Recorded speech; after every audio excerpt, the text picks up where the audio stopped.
Hi everyone, just in the studio. I've been working on a series of florals at the moment, and I've put them to one side because I'm beginning to feel as if I'm fiddling. So I've put them to one side. I'm going to leave them for a few days and then come back and look at them. So I've just decided to get back to one of my favourite exercises, which is these taped off squares. And if you're like me, you've probably got loads and loads of tubes of paint, some of which that you hardly ever use because we all have our favourites, and you tend to stick to those, don't you? So I'm on a bit of a mission today to use some colours that I wouldn't normally use. I've no idea whether they will work, whether they'll go together, whether I like them. I don't know. At the moment I'm just laying down some white oil pastel. It's a Sennelier soft pastel. It's quite a buttery texture, but it's a bit same principle as sort of candle wax. Just adds a bit of a resist, acts as a resist to the paint or ink or whatever. Next job is I'm going to get my big mop head brush, some water, and just splosh a little bit. You probably won't be able to see much of this, but I've got these three colours in my palette. It's the Schminke Horadam Aquarelle Desert Grey. I've got the Aquarelle Olive Green, and this is the Daniel Smith Lunar Red Rock. I don't know why I've chosen those ones, just a bit of a random choice, but anyway, so right, that's that one. We're going to go, this is the Desert Grey.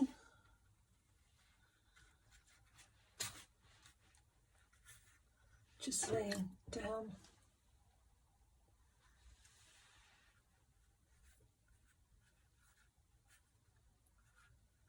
using this quite neat from the tube, not exactly straight from the tube, but I'm not using, obviously there's some water on the paper, and again not trying to be any too over precious about it all. Right, now I'm going to get my store card. I don't know why I just did that in some water, and then I'm going to drink that.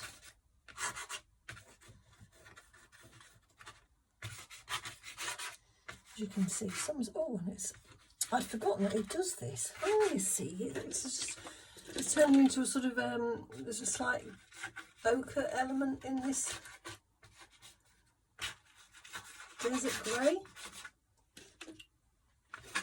Again, I'm not sure at this stage whether you'll be able to see that.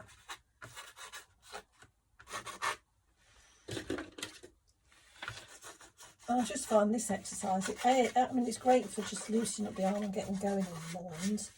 And B, it is a great way of trying your paints out, seeing what they do. And this way, you can experiment lots of different options on just one sheet of paper. If you're like me, you're like, oh, I can't use all that paper, experimenting all the time. This is a great way to sort of see what your paints do with only using the one sheet. Right, I am going to just add in some more of this Aquarelle Desert Grey.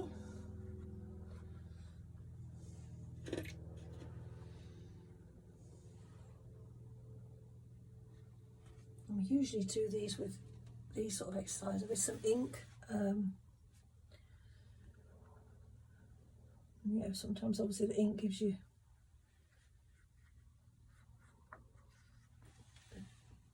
more intense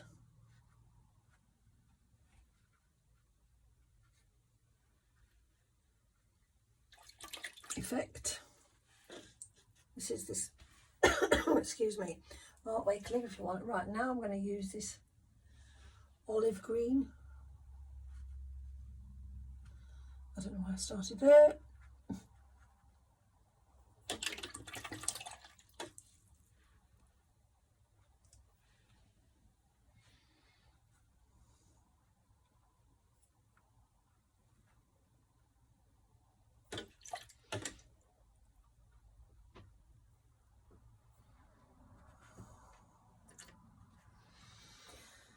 It's quite a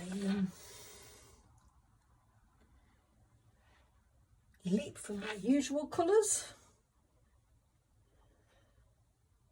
I think I might, I'm not sure I'd like a whole blocks of it, but it's quite nice as a accent colour. I mean, the thing is, I just like to let the brush dance across the paper without necessarily too much thought. And then what I might try is, I've got some of this granulation fluid from Winsor & Newton. It is normally a clear liquid, but I have a tendency to use it and then just keep dropping my brush in it without cleaning my brush, so hence why it's discoloured. I think it's more of a case of do as I say and not do as I do, but you know. And again, this is a bit, seeing if it granulates very much at all. I quite like what effect happening there. Then let's just splash some in the top there, see whether the desert grey.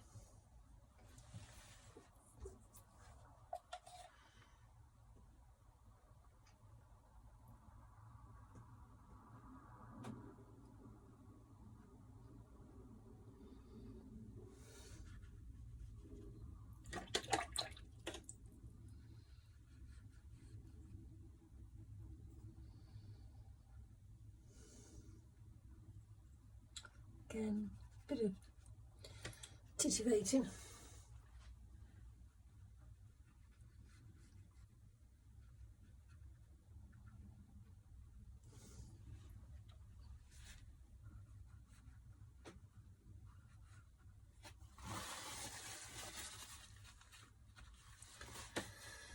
You see, I put this on and I still might go back to a bit of a sepia ink. Where would I be without my sepia?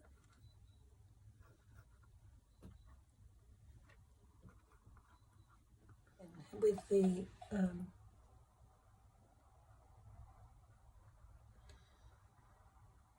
granulation fluid.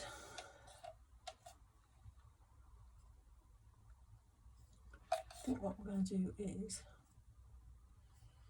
drop some of this on, and then see, that's forming little trees.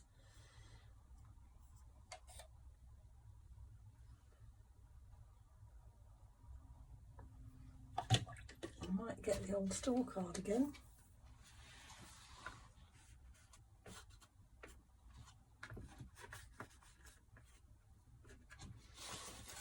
And mop up a bit.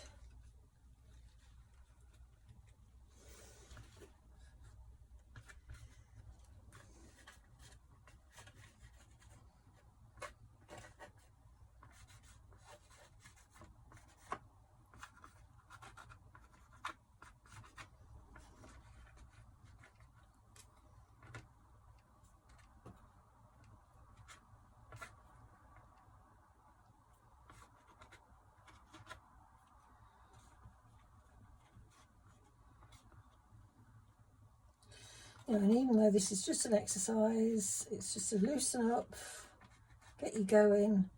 We shouldn't be sort of really overthinking it.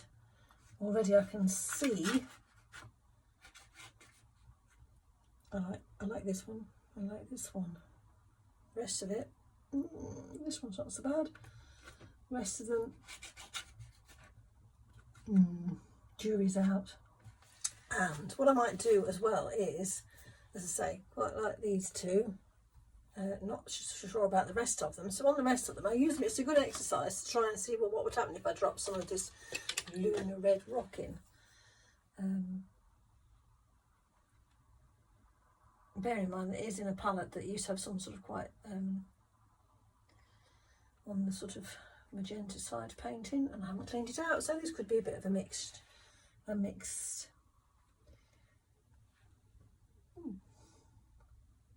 I'm not quite sure what this is supposed to. I mean, it's a landscape, it's an imaginary landscape, but I'm not quite sure where, what, at all. Right.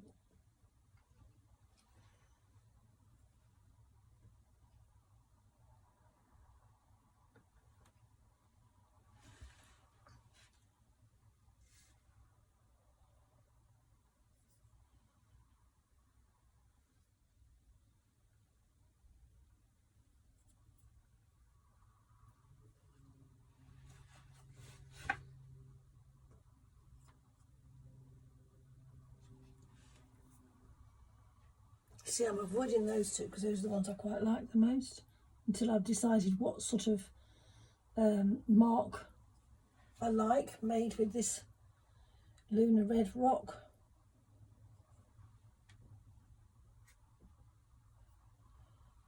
I think, you know, because this is a real departure for me, having this colour in the work. So I think less is definitely more. I might, now watch me, I'm just going to put in a tiny dab in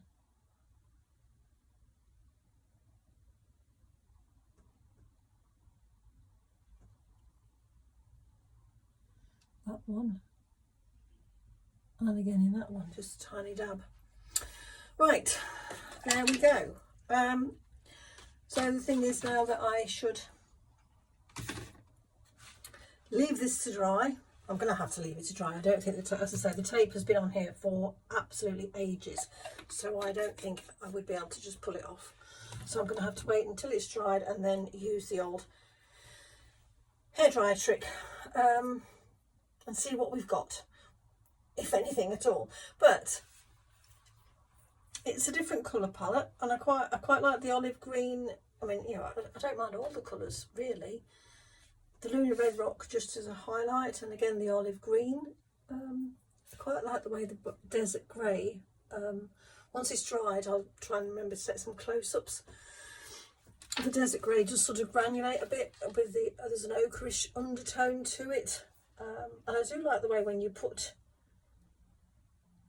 the oil pastel on first and you get the random effects. You know, some of it looks like a bit of, I don't know whether you like to call that snow on a hilltop, or sort of the light coming through some trees or whatever.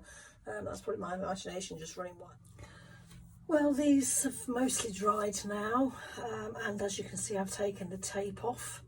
I will take the camera off the tripod and show you some close-ups so you can see, like, hairdryer mostly got the tape off, but obviously big pull there. Yeah, some's more successful than others. Not so sure now. No, I quite like that one when it was sort of when I first done it, but I don't know now. This one, quite like this one. I don't know. Like I say, the Lunar red rock, I quite liked it when it was sort of straight out the tube. This is more of a matte, earthy red. I don't like this sweep here. I'm not so keen on that sweep there. I like this because there's some lines where I drew in with the edge of the store card that just sort of provides a bit. I don't know whether you could say like that the sort of resist from the oil pastel gives the impression of like light through tree trunks, and this is the tree canopy. I don't know, here we are, as you can see, long big tear there from the where I pulled the masking tape off. As I say, it was just ordinary masking tape that had been on the paper for quite a while, so I was not expecting it to be easy to pull off. Don't know whether here you get sort of a good idea of some of the yellow And again here, there, that's more where the green, olive green went into it, but here is more the sort of ochre yellow of that desert grey. As I say, I quite like this where I sort of drew in with the store card, gives slightly more definition. And yeah, it's got me going, it's given me some thoughts, ideas.